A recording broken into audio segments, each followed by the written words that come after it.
You know, there is a lot of work that goes into pouring a concrete foundation. I don't know if you know this. I was in construction for a lot of years, and it was always the day when the concrete showed up, because everything that comes up out of the concrete gets really tough to get in the concrete if you pour it before you're ready.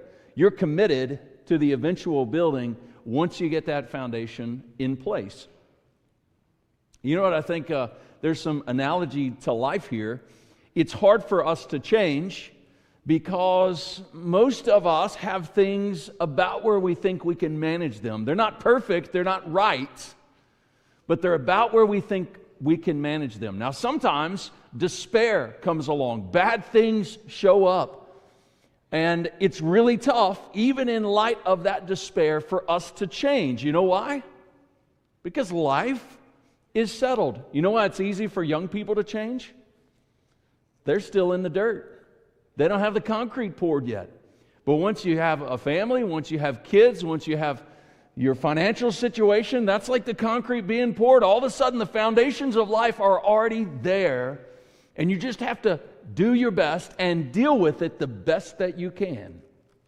And some of us have built on foundation in our life that had nothing to do with Christ. And our question is, how do I turn it around? How do I be a different person? You met some challenges, some problems that showed up with a foundation that was poorly built. And I want you to know something. God has no problem. He has no problem busting up an old foundation and laying a new one for your life. In fact, if you haven't walked through this situation with the Lord, it's just because you haven't walked that long with Him. The worst challenges you face on a construction project are usually early on. You get the concrete poured and you find out that the stub out for that toilet is 2 or 3 inches off. Have you ever had a weird bathroom? If it was a weird bathroom, it's probably because they just had to work around the stuff that was in the concrete and nobody wanted to rent and run the jackhammer. My father-in-law has a toilet in one of his bathrooms at his house, and it's about 1 foot away from the wall. Like the back of it, the tank is about 1 foot away from the wall. And it's really odd because it's sticking way out into the room, and you walk in and you're like, there's something weird in here. And it's that toilet. Hey, but once the concrete's down, you're committed, aren't you? So today I want to talk about that. Take your Bibles, turn to Exodus chapter 2, because some of you feel like life, you're in despair, you've experienced despair, or you've just gone all the way past despair into resignation. You've just decided either that you're not sure you're going to get out of this, or you can never change whatever it is. You're 2 weeks, you're 14 days today into the new year. And some of you set some resolutions, or because you don't want to use that because you've heard people talk against them, you set some goals, but you turn the corner and you're thinking to yourself, how do I do something different this year than I did last year? How do I get control on the places where I'm undisciplined, on our money, on my weight, on my life, on my parenting, on my anger, on my depression, whatever it is? You're thinking in those terms. You're like, how do I get on the other side of this? And sometimes what we do, because our here is so difficult, because the now is so unchangeable, some of you are like, listen, I've journeyed around the sun a lot more than you have, preacher. When you get older, things get harder to change. Our kids, they change every year, like their shoes still stop fitting. I've got shirts in my closet that I think are 3 years old, but they're not 3 years old. They're 13 years old. And I say to Tracy, well, this is a fairly new shirt.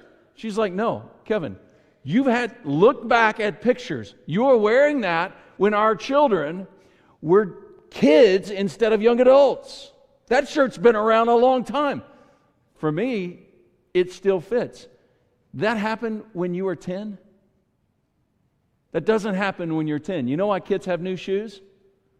Because they constantly outgrow their old shoes. I have shoes in my closet that have been there. These shoes, I feel like, are new shoes. I've had them for 5 years. Life stops changing as often. And that allows the despair to turn into resignation. And so today, what we want to see is how we find the glimmers of God's future in the midst of despair and resignation. I want us to identify what real deliverance looks like so that we can spot it. What real deliverance looks like. Last week I asked you, if you're here, I asked you to identify what here is, what this moment in life is, and all the places where you've resigned yourself because you lacked confidence in God. And today we're going to see in chapter 2 from verses 1 through verse 10. It's just a small portion of the beginning of the calling and the work of God through Moses. And we're going to see a moment of despair. So take your Bibles, look at chapter 2, verse 1. Now a man from the house of Levi went and took as his wife a Levite woman. The woman conceived and bore a son. And when she saw that he was a fine child, she hid him 3 months. And when she could hide him no longer, she took for him a basket made of bulrushes and daubed it with bitumen and pitch. She put the child in it and placed it among the reeds by the riverbank. All right, mothers, you've got a 3-month-old. They don't make formula. It's not like you can put the bottle in the basket with him. And if you put the baby in the basket, even though you've made it to float, you still got to walk away with your 3-month-old in a basket in the Nile River with the crocodiles. Right? Tough. Despair. You're like, well, I'm sure she knew. I'm sure she didn't know. There's nothing certain about her walking away from the child in the basket among the bulrushes. Verse 4, and his sister stood at a distance to know what would be done to him. Now the daughter of Pharaoh came down to bathe at the river, and while her young women walked beside the river, she saw the basket among the reeds and sent her servant woman, and she took it. And when she opened it, she saw the child, and behold, the baby was crying, and she took pity on him and said, this is one of the Hebrews' children. Then his sister said to Pharaoh's daughter, shall I go and call a nurse from the Hebrew women to nurse the child for you? And Pharaoh's daughter said to her, go. So the girl went and called the child's mother, and Pharaoh's daughter said to her, take this child away and nurse him for me, and I will give you your wages. So the woman took the child and nursed him, and when the child grew older, she brought him to Pharaoh's daughter, and he became her son. And she named him Moses, because she said, I drew him out of the water. Lord, we ask that you give us wisdom to your word. As we look at it, give us that glimmer of hope in despair. Lord, help us to see what deliverance looks like from your angle. And we ask this in the name of Jesus. Amen. So this is an interesting passage, and it has a lot of dynamic, and we usually just kind of rush past it. I've chosen to slow us down in our narrative unfolding because it is the birth of Moses, but it is a despairing moment in everybody's life. There are a lot of obstacles that the baby Moses faces in this situation. So the natural thing happens, a Levite man goes into a Levite woman, they get married and they do their thing and they have a child. And she sees that he's a, quote, fine child. There's nothing specific to that. I mean, I think every mom thinks that their child is a fine child.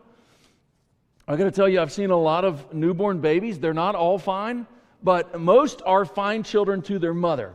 And so this mom sees this baby, sees Moses. She doesn't name him. She's not the one she doesn't expect him to live. She has not named him. And so she hides him for 3 months under the edict of Pharaoh that said every male Hebrew child should be thrown into the Nile. So she is hiding him. I can imagine. Now, there were plenty of Hebrew babies. Only the male children had to be thrown into the Nile. So she has some cover. She's done her best to hide Moses, but she's come to the end of her rope. Here's what I imagine has happened. She's been discovered. And she can't, quote, hide him any longer. So she sort of obeys the Pharaoh's command, right? She does technically put him in the river. She just doesn't toss him there. She does technically put him in the river to die, but she doesn't commit the atrocity herself.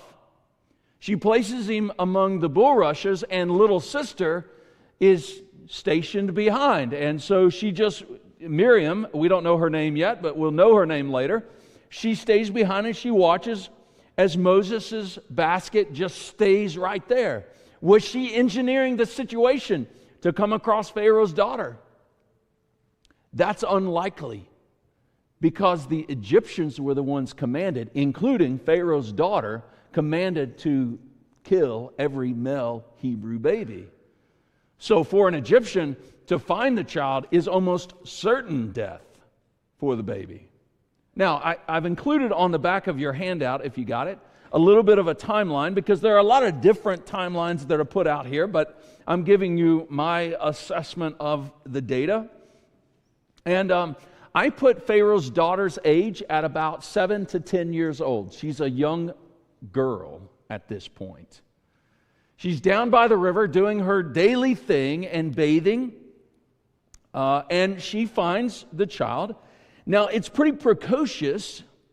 If this is the woman Pharaoh of later, then she's making a bold move to protect the baby. And she is ideally placed. Can you imagine Pharaoh? Your daughter finds her new little pet baby. And there's Miriam. Miriam jumps in at the right moment. When pity strikes Pharaoh's daughter, she says, "Oh, and I have a practical way for you to take care of the child." And so she jumps on it and she says to Pharaoh's daughter, she says, "Hey, I could get somebody to nurse the child for you. You want me to do that?" Pharaoh's daughter is long down the road before what Pharaoh's daughter does comes to Pharaoh's attention. It's like this. Here's how it happens. At least how it happens in my household. The kids want a puppy. Every child wants a puppy. Hey, dads, let me give you some bonus news here. If you don't want your kids to have a puppy, don't take them to the pet store. Every puppy is so cute until they've chewed up the pillows on your couch. Right? Am I wrong about this?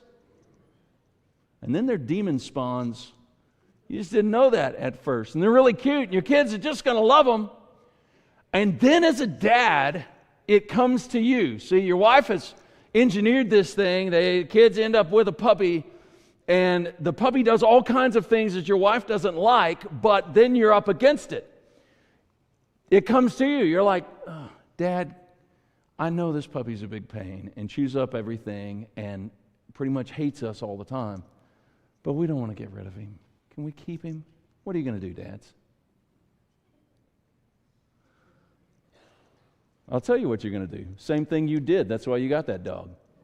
You kept him, didn't you?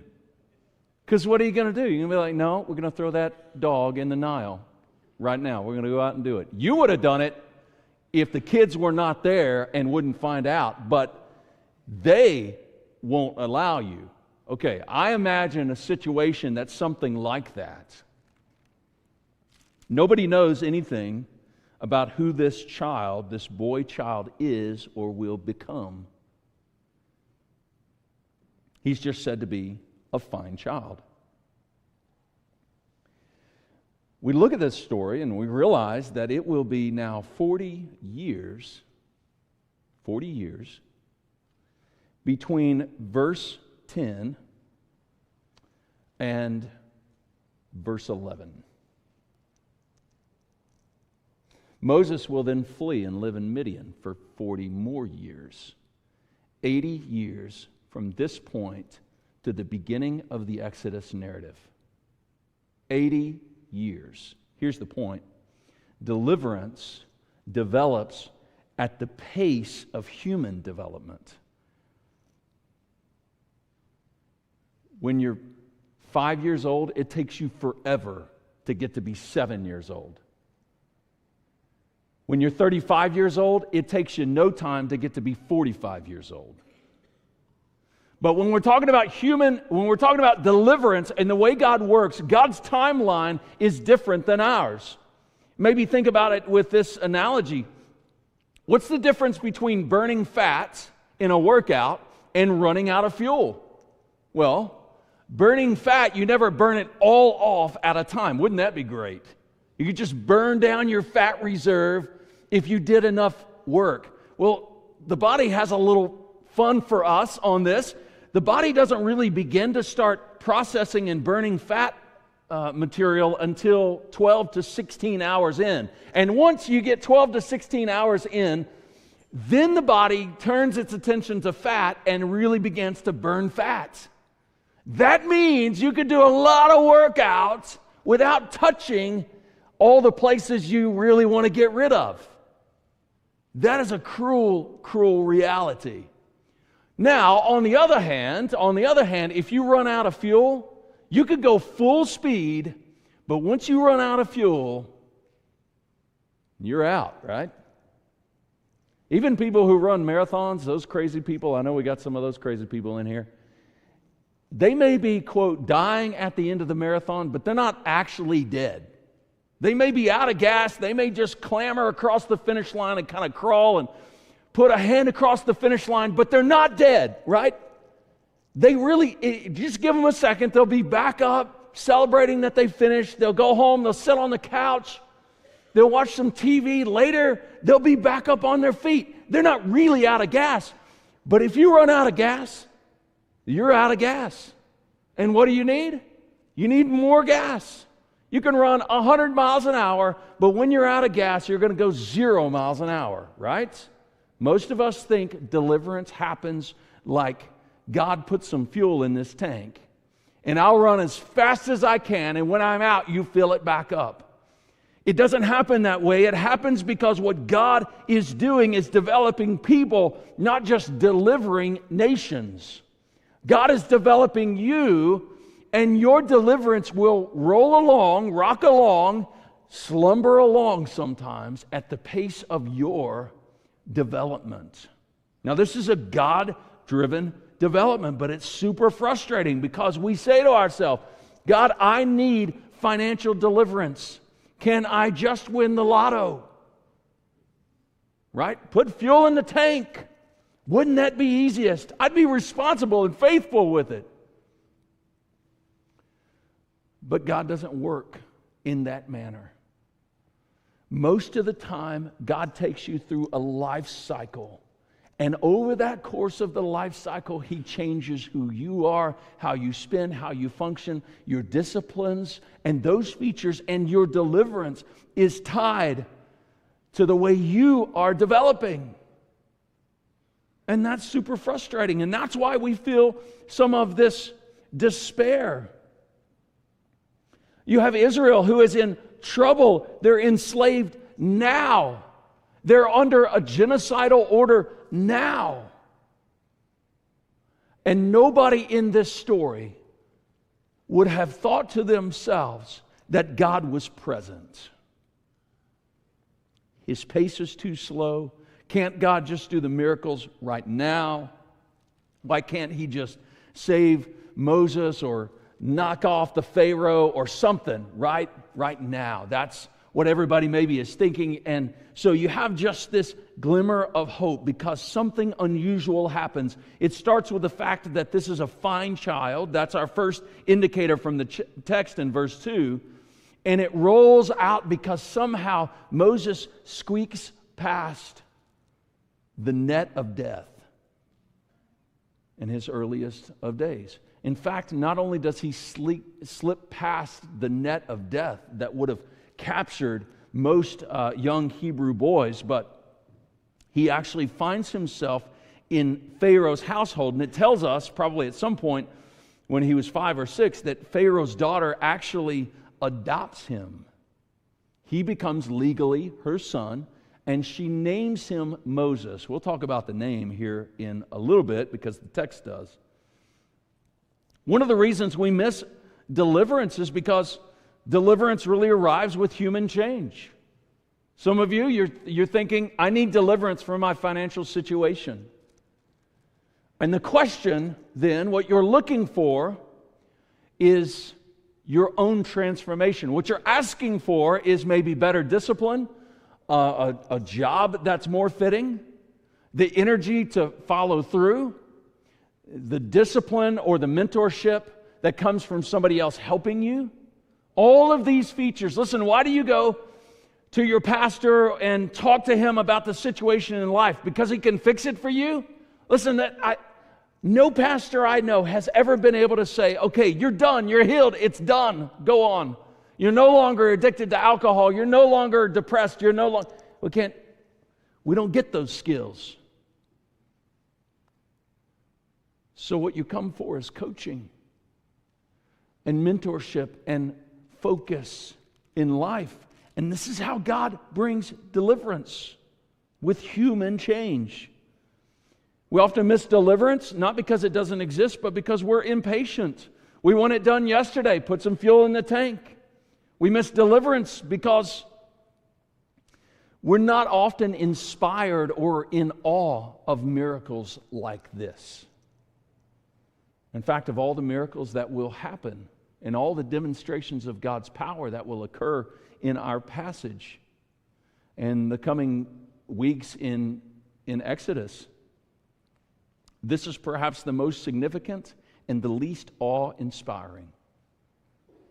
The miracle is simply this: Moses is not only a survivor of genocide, but he now is a son of the princess who will become the queen of Egypt. Deliverance has an odd glimmer. It glimmers a lot like despair. So if you're looking at despair right now, or all the broken places in life, what you're probably staring at is what seems like despair. Think about the text. You're Moses' mother. We later know her name is Jochebed. You're Jochebed, and you are preparing a basket that will be what, for as much as you know, the coffin of your 3-month-old child. That's what you're preparing. You're hoping. You're doing what you can. You're technically obeying the Pharaoh. You're putting him in the water, but you're kind of sidestepping. You're not really keeping the spirit of the command, but you are keeping the law of the command. So it buys him some time. But for all you know, he's going to starve to death there. That's what you know. And yet this little bit of hope, this glimmer, is actually deliverance. You just couldn't see that far ahead. So here's what it looks like. It looks like loss. I want you to see the women, by the way. They saved the day throughout this early narrative. You have the midwives in 119. They save the babies of the Hebrews. And then you have the Levite woman, Jochebed, here in 2:3. She saves the day. And then you have the sister in 2:7. She saves the day. And then you have the princess in in 2:9 who saves the day. Yeah, there's a lesson for churches right there. You ladies save the day often. And none of them is aware that what they're actually preparing for is the Exodus event, the future there. All of them is just doing the small thing that's the right thing in the moment when it's presented to them. That's all they're doing. Some of you are too concerned with how this is all going to work out. If you're one of those people like me, like, well, I don't know how, I know what I can do today, but I don't know what I'll need to do a year from now. so I don't know how this is going to work out. And it keeps you perhaps from doing what can be done today. But listen, deliverance often looks like loss. It often feels like an innovation. All right, now, innovation in a negative way. Most of us hate innovations.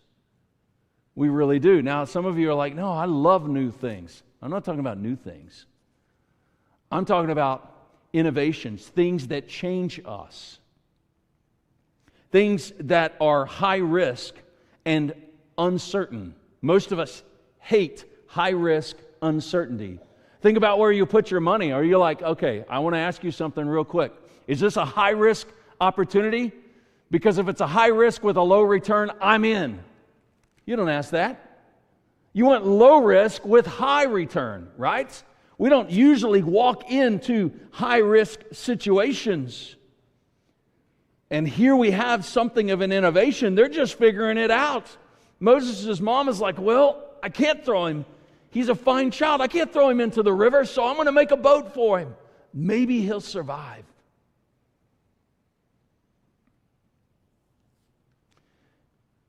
This deliverance demands perseverance. You know, what do you think about if you are the Levite and the Levite woman, and you're under the genocidal decree?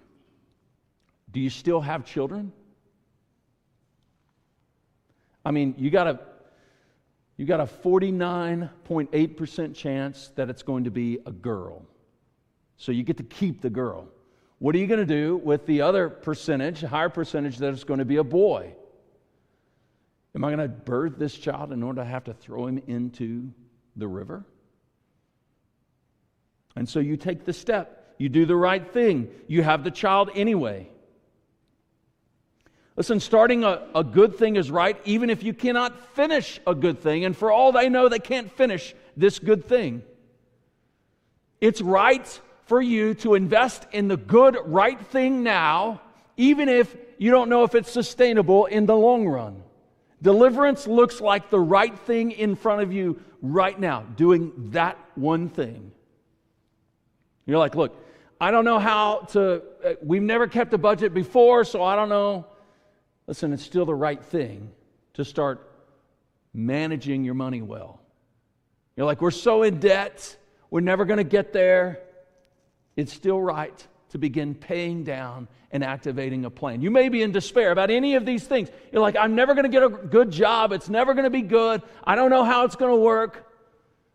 And you're saying, because eventually it's not going to work out, I'm not going to do what's right in front of me as the right thing to do. And you know what? You're staring at despair, but what you're looking at in taking the right action is deliverance. Miss deliverance because it's revealing a hidden God, and what you interpret in despair is an absent God. There's a difference between absence and invisible.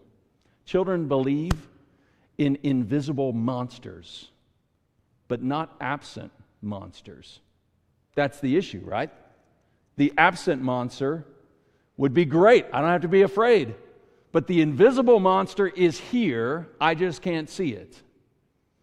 And I want to tell you something. God is invisible in this narrative. Where's God mentioned in this narrative? Nowhere. He's waiting for his big reveal in chapter 3. He's nowhere here. Everything that's going to take place for the rest of chapter 2 will only reveal him later in chapter 3. God is invisible, but God is the unseen hand. He's not absent. And so when you're there and you're saying, listen, God just isn't in this. He's not here with me. If God would show up, then I would know what to do.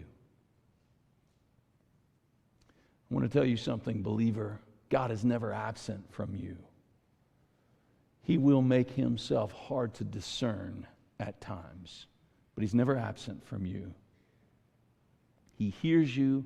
He knows what's going on. He's working on you. He's involved in the scenario. So how do we recognize then this golden glimmer of God's deliverance from the fool's gold of good intentions. Because that's the other problem, right? The other problem is sometimes it's hard to tell the difference between I'm excited today, I got good intentions, we're gonna fix this problem, versus something that God is giving us to do. So fool's gold and real gold can be very hard to discern the difference between them. Fool's gold, pyrite, exists naturally. It'll crop up in different places. It has a unique look, but if you polish it up in the right way, you can make it look a lot like a nugget of gold. I have held pieces of pyrite. I have never held a full-on legit nugget of gold. Pyrite's everywhere, and if pyrite was worth anything at all, we could all be rich together. But it's not. You have to discern these differences, and in a really good scam, the biggest difference is the hardness factor between pyrite, which is like a 6 on the scale of hardness, and gold is like a 2. You can take gold and you can rub flakes off with your fingernail and really pure gold nuggets. You can scratch it on a hard surface and it will leave a yellow mark. Pyrite will not do that. But you have to touch it. You can't always just look at it and see it. You have to be involved with it in order to tell the difference. You see where I'm going with this? You have to be involved with God in order to tell the difference between your good intentions and God's deliverance. Here's some features that come along with God's deliverance. Number one, it's a desperation about your ability. It's a desperation about your ability. Not about your participation, but about your ability. Some of you are saying, I'm never going to be disciplined to accomplish whatever it is. The fact that I'm undisciplined is exactly the issue. I didn't learn it when I was a kid. I haven't learned it yet. I'm not going to learn it in the future. And you have this desperation because what you need to do to fix life becomes all about you, and you know that you've failed all along the way. And so you struggle. You struggle to have any hope or any glimmer of deliverance because you say, I can never do it. Listen, I want to tell you, you have just plucked away at the first evidence that it absolutely could be a work of God, because there should be in the works of God a desperation about your own ability. It's going to feel like a sacrifice. It's going to feel like you have to trade in a part of yourself. It has to feel like you saying, God, okay, if you want to do that in my life, you know I can't do it myself. So you're going to have to take it and do it perfect. Perfect. If you're struggling with things that you've never overcome, those points of desperation may be absolutely places from which God is going to deliver you. This doesn't mean you don't try things and work on them and focus on them, but some of us, we get to a point where we just can't overcome long enough that we give up even trying. We're like, I'm just going to deal with that brokenness in my life. I'm going to manage it. I'm going to walk with a limp rather than fix the leg, right? And that's what we think to ourselves. And I want to tell you, you don't have to walk with a limp. God can fully heal. But it's not going to be because you were able. It's going to be because God does that work. Second way you recognize the difference between God's deliverance and good intentions is the solution will come from faith. Here's what I think is happening. I think, and this is always speculation, the Bible tells us everything we need to know to embody and understand these texts. Here's one reason I don't like videos of Bible verses is because you have to add emotions. Notice, the Bible doesn't tell us a lot of things about what all is, like, what is the Levite woman thinking and feeling like. I've added some texture to it, for this message, but the Bible doesn't add any texture to it, right? It just tells us she decides to do anything. Later on in Hebrews, we find that faith had a lot to do with how the Levite woman, Jochebed, responds to her situation. It's not certainty of what's going to happen, but this faith is a solution itself. What has to happen is not because of her ability, but is because of confidence in who God is and what God does. The solution will be how you tell the difference between a God deliverance and good intentions on your part, is that the solution will be a confidence, a trust in God Himself. Confidence that God can work in you and that God can work around you. Hey, by the way, God does work on lost people. None of us would be saved if God had not chosen to work on lost people. And so God works all around you, for you and through you. And just because He feels hidden doesn't mean He's absent. But that solution is going to be a jump. The deliverance is a jump from where you are. You're going to look at it and you're going to say, this is the impasse I've always come to. And that's exactly the place you need to stand. The jump, the solution will come from faith. Number 3, the timeline is not your own. How you recognize God's deliverance is that the timeline is not your own. But somehow you're still here. You ever confront things that feel like they're going to kill you? We listed the property, and I was like, it's going to sell quick. Here we are. Here we are almost a year later. It's still on the market. Anybody want to buy some property? And we think to ourselves, we're like, we got to get this done. I mean, it's desperate. But the timeline never belongs to us. We think it belongs to us, and this is one of the problems with big wealth. If you have big wealth, lots of money, listen, you'll own your timeline. This is particularly an American thing. We love to own our timeline. We love to make sure things happen on time all the time. I've got 2 timers looking at me in the face right now because time is such a big deal. This sermon better stay on the timeline. In my notes, it says +6, +8 tells me what time I should be hitting my points. The times are there. I never hit them, but they're all there. Because the timeline, I want to be in control of that. And so when it comes to deliverance, we want the timeline to belong to us. We don't think we can hold out as long as God knows we can hold out.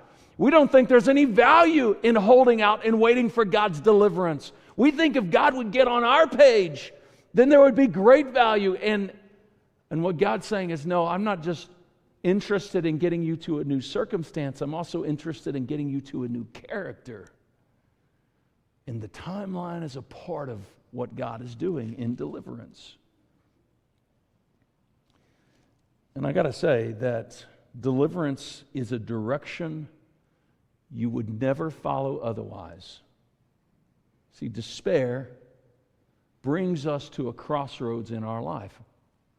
And you have to ask yourself, am I really willing to follow where God is leading? And most of us are not. We're not until we've given up our own ability and found out that that's not working. Listen, young people, before you stack up life against yourself, you should be asking God every day, God, where are you leading and where are you guiding? It is way easier, isn't it? Am I right, older folks? It's way easier to determine a direction before you get in it. Isn't that true? You don't load up the kids and you're like, we're going to go somewhere, I don't know where, but we're going to go. And we're just going to drive until this car runs out of gas.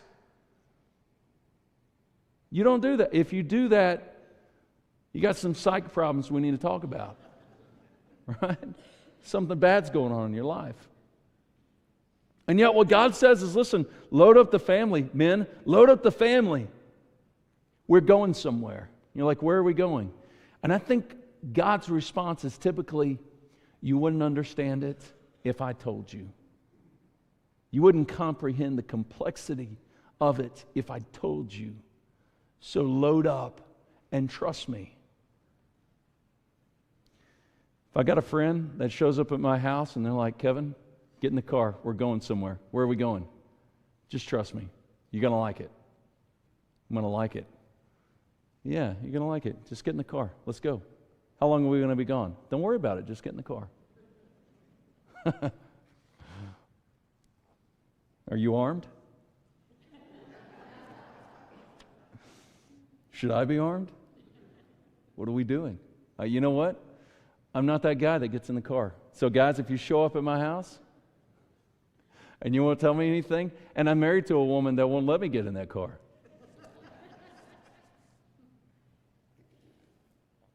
But the direction of God is often a place that you would never follow otherwise, and that place of despair. Like, what mom is going to put her kid in a basket?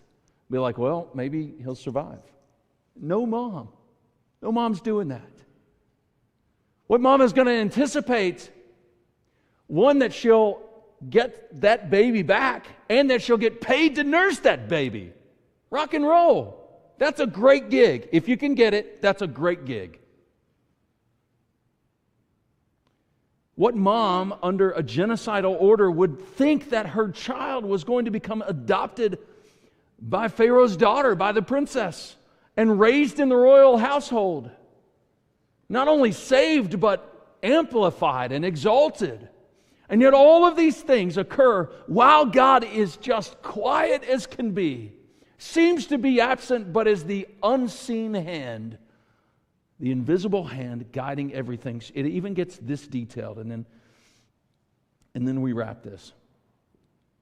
Verse 10.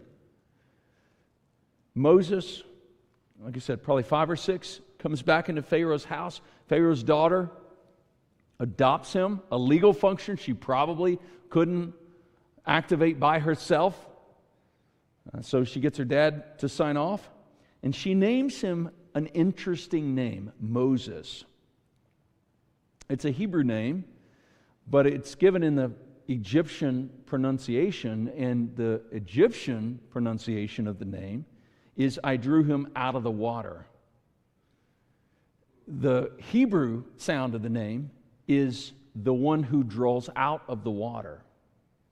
And it's a subtle shift, but his name is double entendre, because Moses ultimately will be the one who draws them out of Egypt through the waters of the Red Sea in the final judgment against the Egyptian pride that held them as slaves.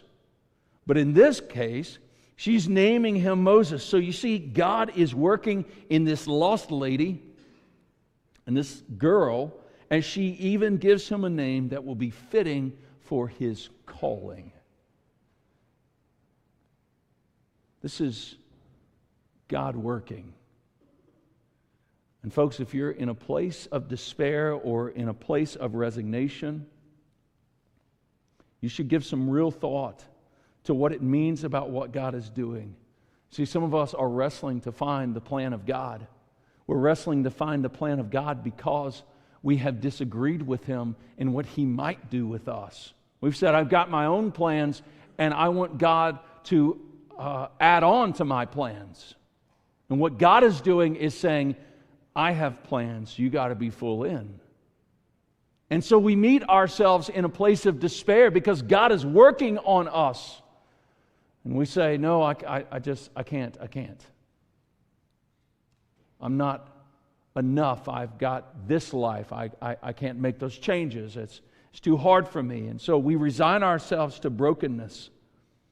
Or you're in despair right now. You feel like you've hit the end, and like one more step, you'll fall off the cliff of life. And you do not know how to move forward. I want to give you some hope. God is working in that. You're not going to die. You're going to make it.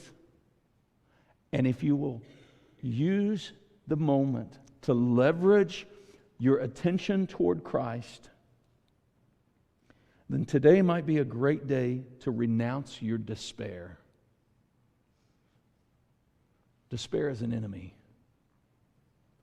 It shines in our life. You see despair. You feel despair. It gets on top of you. It won't let you up. But in the hands of God, that despair is an occasion for you to see His deliverance.